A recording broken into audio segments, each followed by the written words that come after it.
powerlifting, the squat is everything. Good.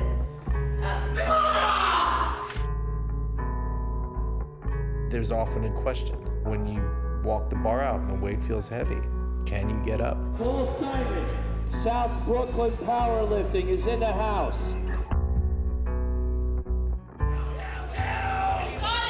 All right, good job, spotters. He was close. There's a lot of people here besides myself that have a lot of coaching experience. You guys got to be ready. Belts on, ready to go. Good, nice work. Squat. Try not to think too much. Let me do that. Good.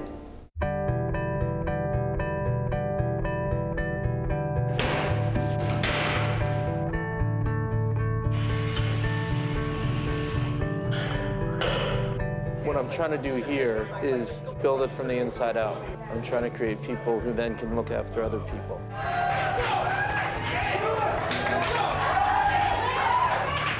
Well, tell me what strong is. Yeah. I learned a long time ago that what you do outside of training is more important than what I do during the training session. So it's up to us to optimize the life part.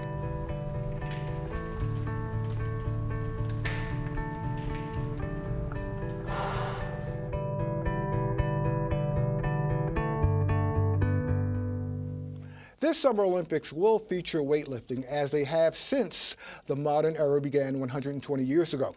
But you won't see powerlifting. Why and why not? And what's the difference anyway? Well, something my guests can explain, but we're really here to tell us about the new full-length documentary, Weight, which digs into the local lifting scene and tells us the story behind South Brooklyn Weightlifting Club in Gowanus. Weight will be released on Amazon on July 12th, and with me now are filmmaker Andrew Fillippone Jr. Welcome. Thank you. And also the film's two stars, powerlifter Paulie Steinman, and also I want to thank his wife for also coming, Rebecca. Yeah. All right, first thing I want to discuss, the Black Iron, the club, the gym. Tell us the difference and what is this gym is all particular about. I think we can be best defined by everything we don't have. So we don't have machines, we don't have eucalyptus scented towels, we don't have music, we don't have mirrors. We have exactly what someone needs to get strong, which are some powerlifting cages, bars, and a lot of weight. And there's no music, there's no flat screens playing, no, sir. Like that, right? No, none of that. As basic as it gets. It's as basic as it gets, but it's exactly what we need. Okay. Tell us how this film came about, Andrew. I had finished a documentary about an American muscle car in 2012, and I was looking for my new subject. And I knew I wanted to work in the world of weightlifting because it was something I had done casually as a kid. And I spent many, many months looking around for a subject, for a location, something just interesting. I visited gyms all around New York City, and one day I found their website, and I liked the pictures. It looked cool. And Paulie has a nickname on the website, Paulie T-shirts, and I thought that was interesting. I wonder who this guy is. And I sent Paul and Rebecca an email, a cold, unsolicited email in January of 2013. Went and visited their gym, liked it, asked if I could hang around a little bit. They said okay. That hanging around turned into a month, then 2 months, then 3 months, and I got deeper and deeper into the story. Okay. Also, the other question I have is powerlifting, weightlifting, the difference. Well, there are two different disciplines. Like you said, the weightlifting is in the Olympics. There are two movements that are contested. That's the snatch and the clean and jerk, which is a combination of two. In powerlifting, you're competing in the squat, the bench, and the deadlift. So they're slower movements. They test pure power, whereas the weightlifting tests dynamic power. And the key is with the squat, you have to bend all the way down, Yes, almost all touching. the way. All the way down. As long as so our criteria for the squat is that the top of your leg, where it meets your hip, needs to go lower than the top of your kneecap. So everybody can kind of squat down and see how deep that is. Now, to us, it's not too deep, but it's just the right amount of depth. but that's how deep you need to go. You don't need to stay down there. You just need to kind of break that plane and then come right back up. And what about the deadlift also? Deadlift, basically the bar's on the ground and you pick it right up. Pick it right up, and then when you're finished, you have to make sure that your knees are locked and your shoulders are back. And as soon as in a competition, when you do that, you'll get a down command from the chief referee, and you have to control the bar back down to the platform. So there's not an amount of time you have to hold it for a minute, 2 minutes, or No, 2 seconds? as long as once you meet that criteria, once you lock your knees and your shoulders are back and you show control of the bar, then you'll get a down command. And also there's bench pressing. Yes, yes. In the bench press, we have, in competition, we have 3 commands. We have a start, where you're showing control of the bar at the lockout, where your arms are out straight, and then you bring the bar down to your chest and you demonstrate control. At that point, you'll get a press command, and then when you lock out again, you'll get a rack command. So 3 commands. Also, in this competition, in your gym also, and you captured this, there's a cross-section of folks that participate, right, in this event. Yeah, and probably not who you'd think.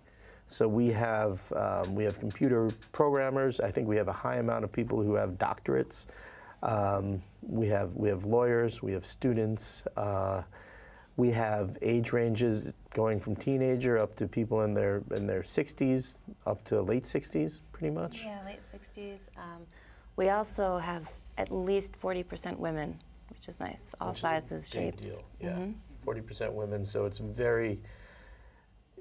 We got a little bit of everything. It's very Brooklyn, if you will. Yeah. You were able to capture this, capturing these events, capturing the moments also during a particular film like this. A lot of fly on the wall. I spent about a year in the gym. I would put a wire on Paul and Rebecca, a microphone, and then I would ask them to ignore me. And I would sneak into the corners and I would try to stay out of people's way.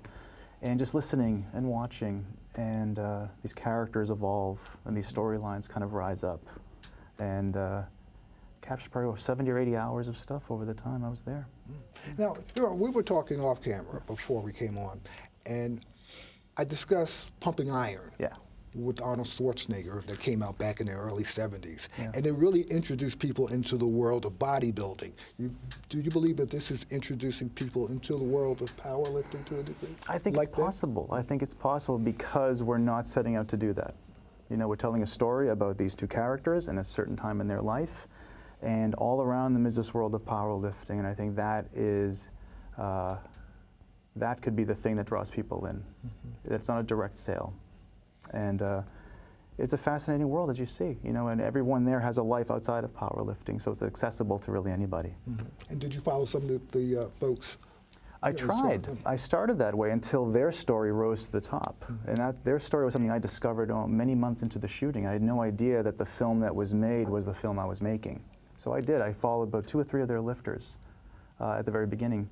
It didn't pan out because their story became much more interesting. Now, you're both the coaches there. Yes. Coaching. So you're involved from soup to nuts. Is that what managing the place? Is that what also, I know you're paying the bills, and also you're helping the lifters get stronger? Yes. Yes, yes. And physically stronger, I think, is a small percentage of it. There's a huge mental aspect as well.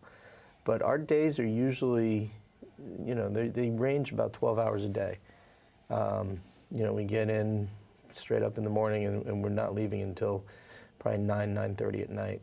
And in between that, we're coaching, and like you said, we're writing programming, we're developing new programs for the gym, we're organizing meets. We're also volunteers for USA Powerlifting, where we're coaches there and referees, and very busy, very full days, nonstop.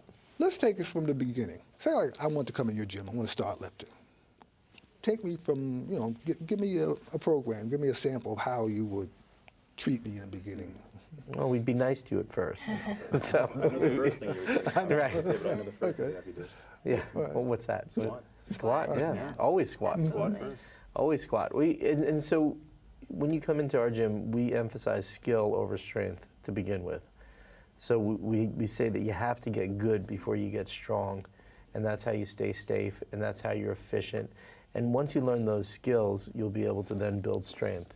So initially, we'll just teach you the basic movements, and then we'll repeat them over and over and over again until you get it. But more than strength, technique is emphasized, right? You must have the technique but in that's order the to skill lift. component, Yeah. and we do technique first, because if you don't do it right, you can get hurt, and then you won't stick with it.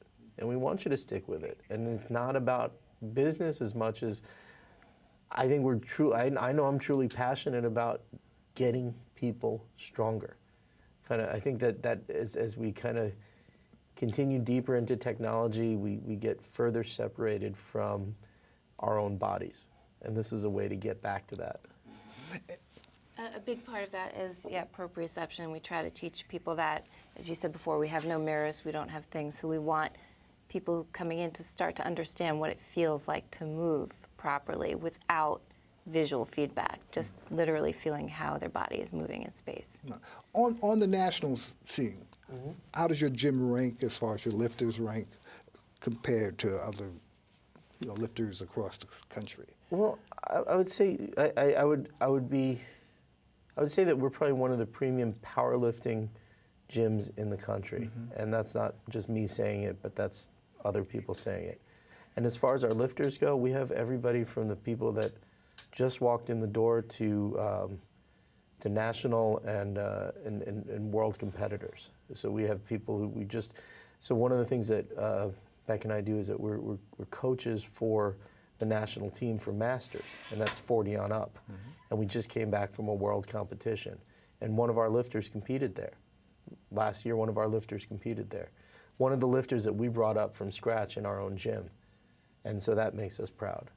And then we have a number of national champions, so we run the gamut. You said there's also a push to get this into the Olympics? There is. I think this year we're working, the USA Powerlifting is part of the IPF, International Powerlifting Federation, and right now I think we're at the stage where we're getting IOC recognition, which is a stepping stone to eventually being in the Olympics. It seems to be, I kind of stay out of it, but it seems to be a ridiculous amount of bureaucracy, as we can imagine. The politics there is always... The politics is beyond politics. But it seems like it's happening. Hopefully, and this seems to be the catchphrase, hopefully in my lifetime. Okay. So that's what we're hoping. July the 12th, Tuesday, July comes 12th. out, right? DVD from First Run Features. That's it, right? iTunes as well, and other online retailers. And what do you hope people will learn? That's a good question. Well, I hope they're interested in the story. I hope they're engaged by the story and these characters. We're all carrying something invisibly, maybe, or inside. And to see Paul and Rebecca deal with theirs, I think gives you some hope in dealing with your own. All right. Wait, check it out, July 12th, Amazon. Thanks for coming. Thank you. Thank you. very much. Thank you, Paul. Thank you. Thanks, Andrew. Thank you, Michael.